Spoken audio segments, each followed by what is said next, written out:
nuevo con ustedes y estábamos hablando de políticos y de elecciones, de las segundas elecciones esas que decías tú. Decía que hasta qué punto es importante la capacidad de comunicar. Primero, yo creo que para comunicar también hay que tener algo que comunicar, ¿eh? Porque hay veces que dices, es que usted no comunica, pues que no tiene nada que comunicar. Claro. Yo siempre recuerdo que solían decirle de mí a Suárez, bueno, ahora tiene piquito de oro, y dice, bueno, antes habrá metido algo en la cabeza para tener el piquito de oro. Entonces hay muchos que piensan que con el piquito, es que también es cierto que yo creo que Dios me ha dado facilidad de palabra, ¿eh? Sería un poquito hipócrita si no lo dijese aquí, porque me lo dice todo el mundo, y es algo que tengo que agradecer, porque es algo que te lo da un poco la genética quizá, ¿no? Entonces yo decía que primero hay que creer tú, hay que tener algo que transmitir. La capacidad de comunicación de Suárez fue la que ganó las segundas elecciones en unos minutos con un mensaje televisado. Totalmente. Es que además la base de la comunicación estamos intentando transmitir, o muchas veces creemos que transmitimos mejor, cuanto mejor es nuestro discurso, valga la redundancia, nuestras palabras, nuestro mensaje. No, para comunicar bien, lo más importante es saber escuchar, algo de lo que carecen todos nuestros políticos, del primero al último. No hay político que sepa escuchar a los ciudadanos. Hablo de los políticos en activo, lo que estamos viendo, quienes nos representan o no nos representan. Ese canal de diálogo, que es en lo que se basa la política, que la política no es más viniendo del griego y estudiando, que ese diálogo y esa democracia, que es la participación ciudadana, ¿dónde quedan estos momentos? En cero, en nada, no existe. Ellos se dan cuenta y después, en caso pues muy concreto como el de hablábamos en el descanso y continuamos hablando de ello, de nuestro presidente actual de gobierno, de Mariano Rajoy, no puede transmitir, no puede comunicar bien con el pueblo, porque no está escuchando al pueblo, está escuchando a la señora Merkel y a los de Europa que le ponen los deberes, no está escuchando a los españoles. Por tanto, ¿cómo va a comunicar? ¿Cómo va a transmitir a los ciudadanos? Yo voy a decir algo que puede parecer una maldad, pero que yo creo que no lo es, ¿eh? Al contrario, ¿eh? Me parece que dice mucho a favor de Rajoy. Yo creo que uno de los gravísimos problemas de Rajoy es que Rajoy, pienso que es una buena persona, que es buena gente, y no ha alcanzado la suficiente dosis de cinismo como para que no se le note lo que dice Sara. Que está pasándolo mal. Tú fíjate, yo creo que Rajoy es buena gente, lo creo. Es que se le nota esa vulnerabilidad. Es un hombre de principios, yo lo creo. Todo lo contrario, por ejemplo, de otro, del que yo no voy a decir el nombre, porque no estamos aquí para hacer política. Pero, porque además de Rajoy tampoco creo que le estemos haciendo mucha propaganda, porque yo digo, y como decía un amigo mío, un político importantísimo, lo peor que puedes decir de un político es que es buena persona, porque entonces es que no tienes ninguna otra cosa que decir. Y yo, mi madre es la mejor persona del mundo, pero nunca la presentaría alcalde de La Coruña. Decía Churchill una frase que dice, el buen político se caracteriza porque después de haber sido comprado, sigue siendo comprable. Eso lo dice Churchill, no me lo inventé yo. Es el buen político. Ese cinismo, lo que dice. Entonces, Churchill era el cínico más grande que ha parido la historia de la política. Eso decía él, ¿no? Es un arte, no deja de ser un arte. Pero en este momento ¿te vosotros... ¿Recuerdas la anécdota de qué indiscreta es su señora? Esa era... Cuando le dijo, ¿qué se va a esperar de usted, señor primer ministro, que lleva los calzoncillos de lunares? Le dice, qué indiscreta es su señora. Sí, lo que pasa es que vosotros veis que en este momento... En ese divorcio que tenemos, desgraciadamente, ¿no? ¿No crees que también influye mucho que en este momento de crisis se debía de empezar a predicar un poco con el ejemplo, Nona? Tú has estado en el Parlamento, tú sabes lo que se gasta, tú sabes lo que se miente, y tú sabes lo que se apaña y lo que se arregla. ¿Verdad que se puede recortar por cientos de sitios que no se está recortando? ¿Por qué no se empieza por ahí para decirles, señores, hay que hacer este esfuerzo, vamos a hacerlo entre todos, pero vamos a dar nosotros el ejemplo? Porque cuando hablabas antes de humildad, aquí el único español que ha dado, de momento, ante las cámaras de televisión, un enorme ejemplo de humildad, ha sido el rey. Es el único que pidió perdón, porque con todo como tenemos el país, aquí, excepto el rey, no ha pedido perdón nadie. Y yo creo que muchos, por lo que lo ha pedido. Porque no tiene que ir a las urnas. Bien. Que esa también es otro plus que habría que exigirle al rey un pelín más. Bien, pero él por lo menos lo ha pedido. Que ya, pero Hablo si pedido. no quiero yo quitarle mérito, que yo era muy monárquica, muy juancarlista, pero he de confesarte que últimamente Estás muy desilusionada. muy desilusionada, Muy desilusionada. también, porque yo creo Tú que también, hay... Sí, porque También. todo estás viendo que pertenece al mismo sistema. Evidentemente es el jefe de Estado, pero en estos momentos están tapando unos a otros. Ver las implicaciones. Los ciudadanos no somos tan bobos como nos quieren hacer creer. Vemos las implicaciones del caso de Iñaki Urdangarín, que está en la misma cuenta que la infanta Cristina. ¿Cómo su mujer no va a saber qué cuentas manejan si ella es titular? O sea, ves ahí unos negocietes. O sea por que no ves decir una otra España cosa. tocada desde arriba hasta la última de Vamos sus a ver, quiero el contestar- círculo de corrupción es muy grande y para que funcione el sistema todos tienen que estar metidos en la corrupción, si no, no funciona ese círculo. Exacto. Evidentemente, quien esté dentro de ese círculo de poder en estos momentos, en mayor o menor medida, con conciencia o sin ella, está participando de la corrupción. Ya lo decía Napoleón, dame un ministro corrupto, porque el ministro corrupto es el que tengo incondicional a mi lado. Pero yo a eso iba y por eso cojo el tema del rey. Y hablo del rey, de todas las instituciones del Estado y de la comunicación y de la información. Tú Es me que si hubiéramos hiciste una tenido, pregunta. ahora me la contestas, Sí. si hubiéramos tenido una libre información, una comunicación veraz, no habría la propia comunicación y la propia información y la propia libertad, no habría evitado que se haya llegado hasta donde se ha llegado, esa especie de pacto tácito de tapar las cosas y de no contarlas y no decirlas, no ha sido enormemente perjudicial para España. Por supuesto, y sobre todo, Y sobre fomentar todo la ha- corrupción, ha sido sin duda. pagado. ¿Por qué creéis que existe el silencio? Porque se paga.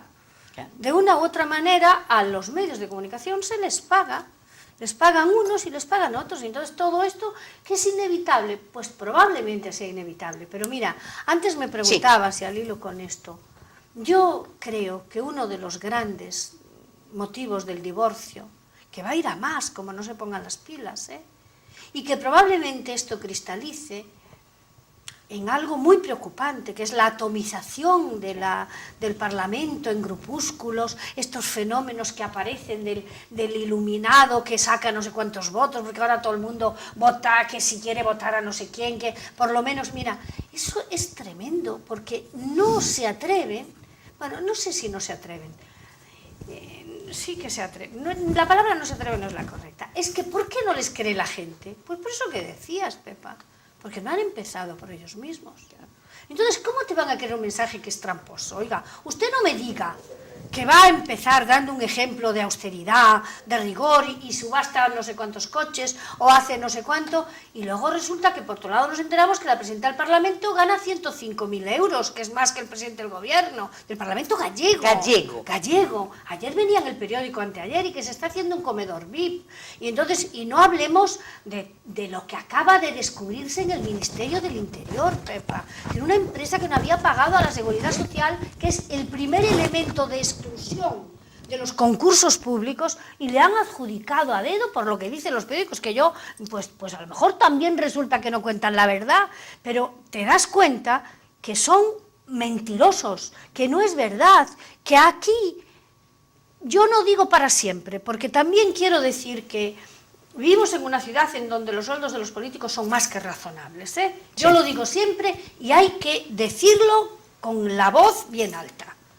Son sueldos muy razonables. Los gastos políticos de la Corporación de Ferrol son de los más bajos, bueno, el más bajo de las grandes ciudades de Galicia, empezando por el alcalde y terminando, con excepción de algunos funcionarios, que habría que explicar por qué esos señores cobran lo doble que el alcalde y más. Que eso también forma parte de la transparencia, no solamente los políticos, sino también algunos destacados funcionarios. Pero yo creo que no pasa nada, porque durante unos años también ellos tengan aprietos para llegar a final de mes, Pepa. Que no pasa nada, de verdad. Y si no se puede hacer determinado tipo de sesiones, de reuniones, pues se hacen menos y se comunica más a través de videoconferencias. Y utilicen ustedes la tecnología para algunas cosas. Y apriétense bien el cinturón, que si no la gente no les cree. Y de verdad que todos ustedes que están haciendo una cosa que es darnos patadas en el trasero a los ciudadanos, a lo mejor los ciudadanos se hartan tanto que van a empezar a dárselas a ustedes y a traer a otros que seguramente serán hasta peores que ustedes, pero que los van a mandar a todos a una para casa, a todos los que hoy se sienten absolutamente invulnerables. Y bueno, que, como están cobijados por un partido, nadie... Cuidado, cuidado, cuidado. Pero se tienen que sentir invulnerables porque tú date cuenta que lo que se ha creado ha sido, hablando tú desde los profesores, que te iba a decir yo, es que la pena es que se haya profesionalizado tanto una cosa que no se dé entrada a la vocación, que es cuando estábamos hablando, ¿no? Ese profesor que enseña y que tiene confianza. Y lo mismo ha pasado en el político. La política, que es algo fantástico y es fundamental, y es el arte de la convivencia, de intentar, se ha convertido en los políticos que tenemos, que son unos profesionales de la materia. Vamos a ver, un niño echa los dientes, poco menos que ya se afilia a un partido político, y durante 30, 40, 50 años hasta que tal, a la vista está de todos los que nos están, o de un porcentaje inmenso que nos pasamos representa. lista de quienes no han hecho otra cosa en su vida. Entonces hacen de la política una profesión. ¿Y qué pasa? ¿Qué es lo que estás diciendo tú? ¿A qué esto qué cuesta? El callarme, el no tener ideas, el plegarme, el ser obediente, adelante. Pero es que no puede ser así. Entonces lo que está mal es esa especie de sacralización de los partidos que nuestra Constitución ha acuñado. Sí, pero ¿no? Nosotros yo creo que el problema lo tenemos que tener en la conciencia clara, que lo que necesitamos y lo que queremos son personas que nos representen, políticos o representantes públicos. O sindicatos. Que anda, que también hay que es hablar que del están todos bacalao en el con mismo ellos. barco. Están todos se sientan en los consejos de administración de los bancos, de las cajas de ahorros, y las han hundido. Y se ha visto lo que ha ocurrido. Entonces, lo que queremos son personas que den ejemplo, pero un ejemplo que no sea oportunista. Me refiero al caso mediático de hoy de Écija. El señor alcalde, al frente de una cuadrilla de señores en paro, con el diputado de Izquierda Unida, entran en el Mercadona y como la gente tiene hambre, desfalcan el supermercado y se abastecen de víveres. Pero ¿qué ejemplo estamos dando? Señor, entregue su sueldo a quien pasa hambre y compre, que tiene que dar ejemplo de convivencia, de honor, de gasto. Redúzcalo a la mitad, que gana 5.000 y pico de euros al mes. Y a nosotros, el señor Sánchez Gordillo. El famoso. Pero ellos ganan todo ese dinero, pero es que a nosotros, de nuestro humilde sueldo, yo soy una trabajadora autónoma, tengo mi empresa, tengo que todas las mañanas trabajar mucho para mantener mi pequeña empresa y a mis trabajadores y pagarles su sueldo rigurosamente. A mí, de cada 100 euros, me quedan libres de impuestos 30 euros. Eso, como a mí, a cualquier ciudadano que nos está viendo. ¿En qué lo pagamos? En el impuesto sobre la renta, en el IBI, en el IVA, en el impuesto del carburante, en todos los impuestos de consumo que estamos pagando. Entonces, señores, ¿para quién trabajo? Para unos señores que aún encima no me sirven, ni me representan, ni me dan ejemplo de nada.